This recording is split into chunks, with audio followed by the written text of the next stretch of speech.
Hey, what's up, guys? You already see the gameplay in the background, so you already know what time it is. Peso, hit explosions on them.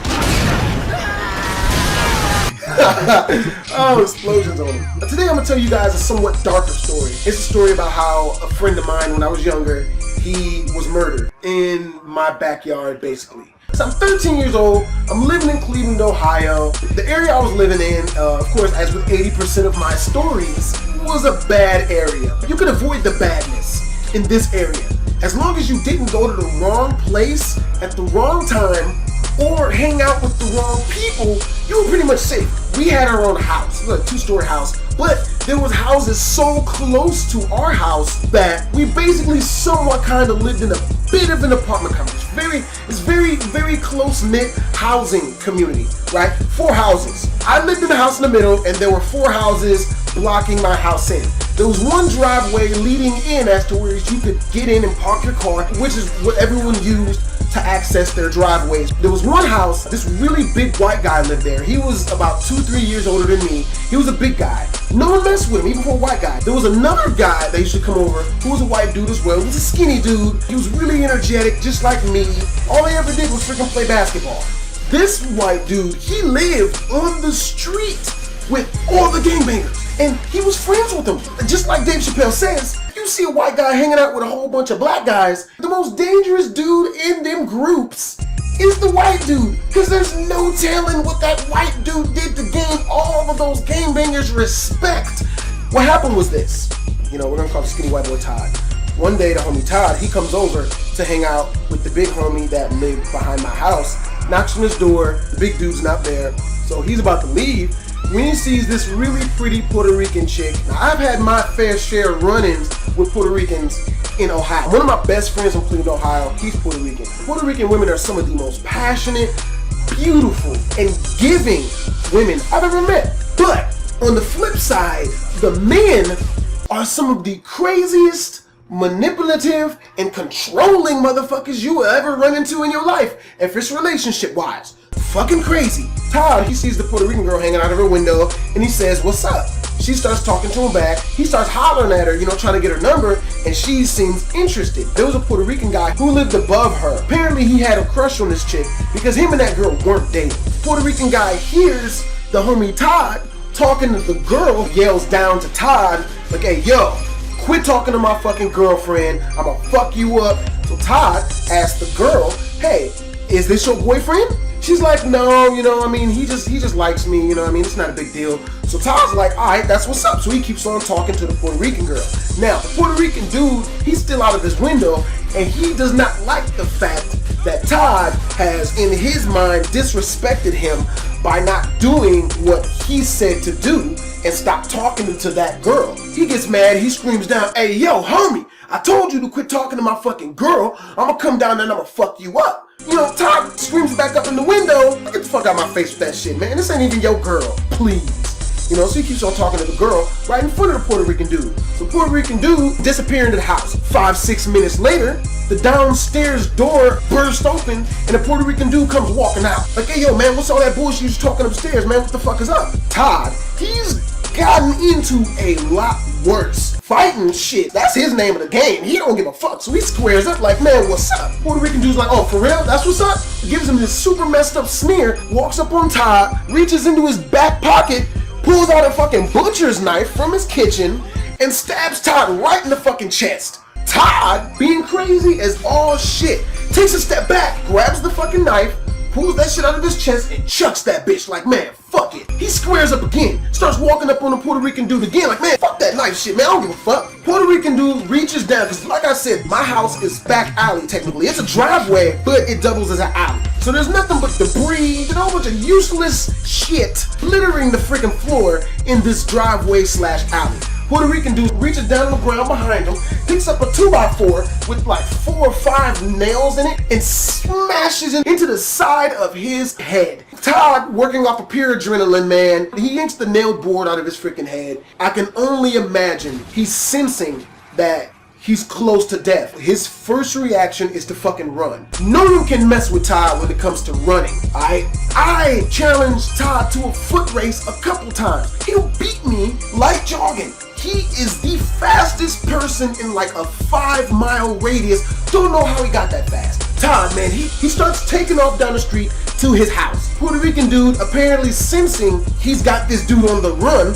This son of a bitch opens up his fucking door and lets his dog out that's been scratching at the door the entire freaking fight. Add insult to injury, big ass freaking pit bull. The dog runs out the freaking door, man. Puerto Rican dude is like, you know, that bullshit they pull. So the dog takes off chasing after Todd. So does the Puerto Rican dude as well. Todd is running down the block, and unfortunately for Todd, it was kind of a long way home. Not that long, and it's like 4 or 5 blocks to his house. But given the situation at hand, that's an eternity when you're bleeding profusely from chest and head wounds. Todd is running so fast that he's outrunning the freaking pit bull. Todd is fucking booking it, man. And the entire time he is running home, man, and this is like the saddest fucking part of the story to me, is the fact that he was screaming "Mom" the entire fucking way home, man. He gets to the cusp of his block and he keeps fucking running. But now, apparently,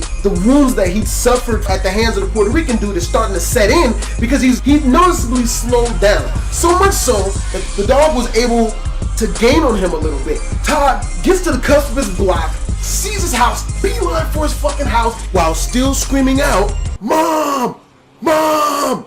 He gets to the sidewalk in front of his freaking house and collapses. Apparently the mom heard him yelling from the cusp of the block because she comes running out the fucking door only to see Todd is laying face first on the sidewalk, oozing out blood from his chest and his head. Now at this point he can't talk, but he's reaching out to her. I don't know how to even say this, you know, it just sounds messed up either which way I say it, so I just am.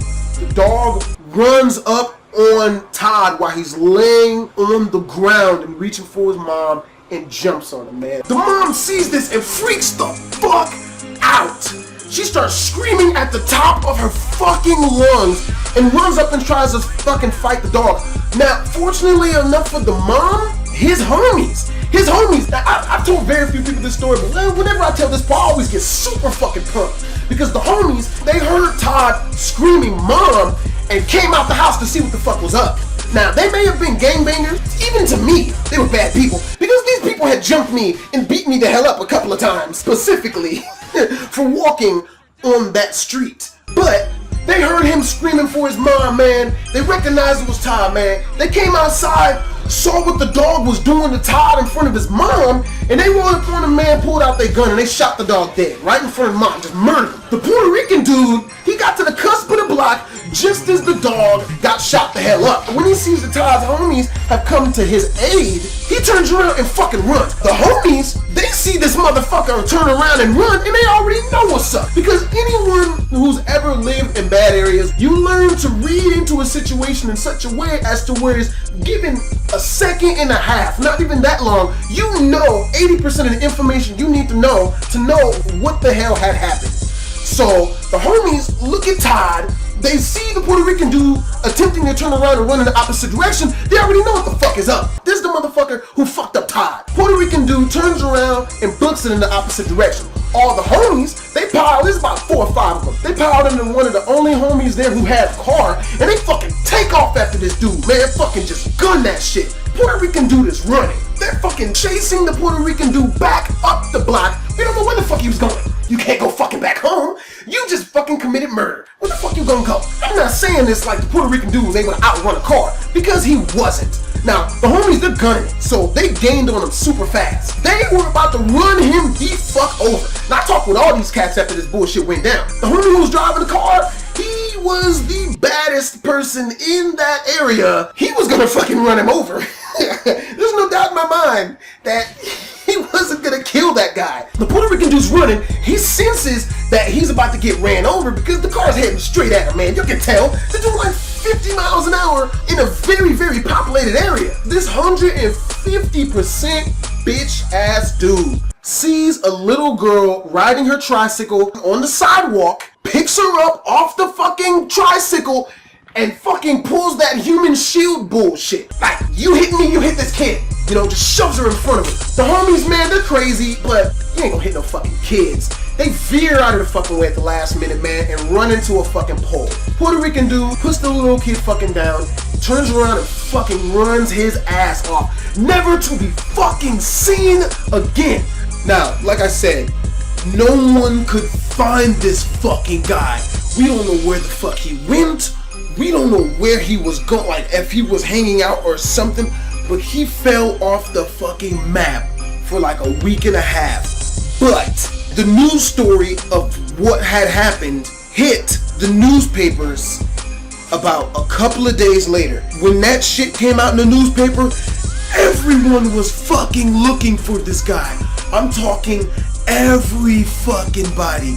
Weirdly enough, it reminds me of the Trayvon Martin and Zimmerman case, because this guy was basically Zimmerman, except much more hated, because there was no doubt in anyone's mind that it was just pure unadulterated murder. There was no self-defense, nothing, just fucking murder. Apparently so many fucking people were looking for this guy that, unheard of in criminal history, at least as far as I know, this motherfucker turned himself in a week and a half later.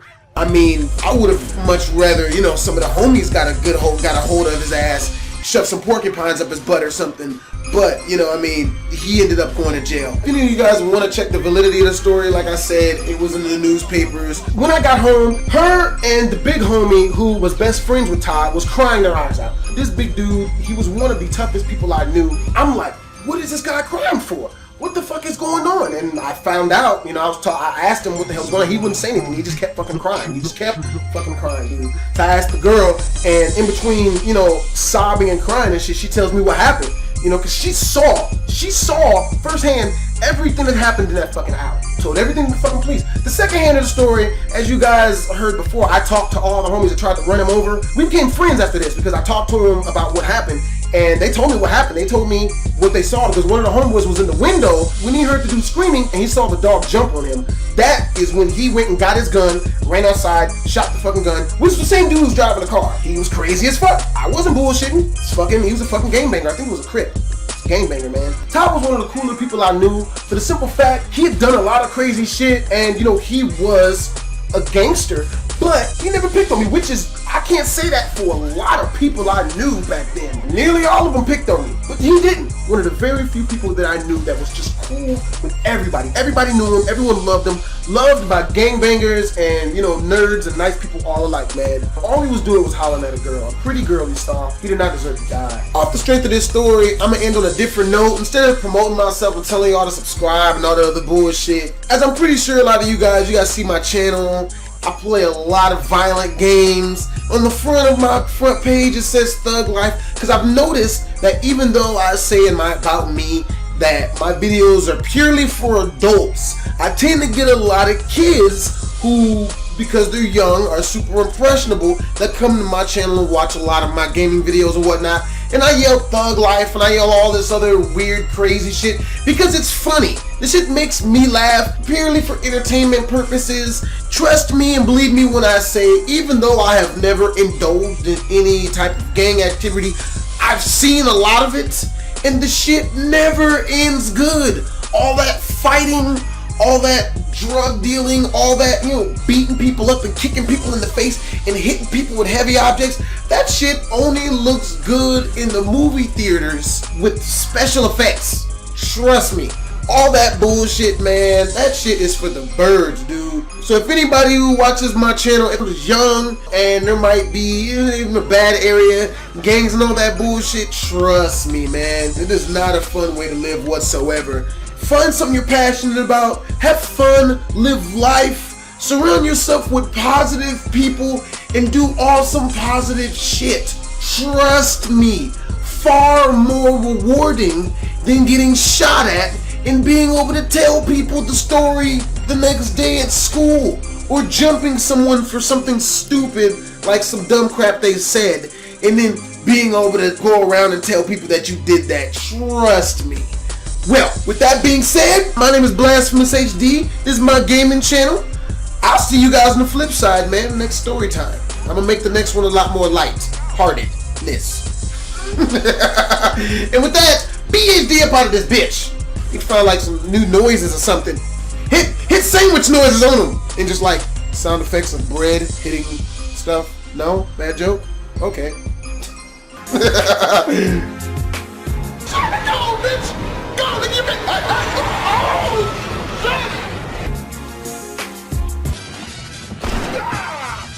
You motherfucker! Who else wants a taste?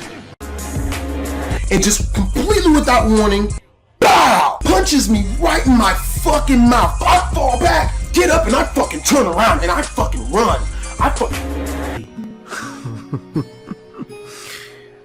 Titty sprinkles.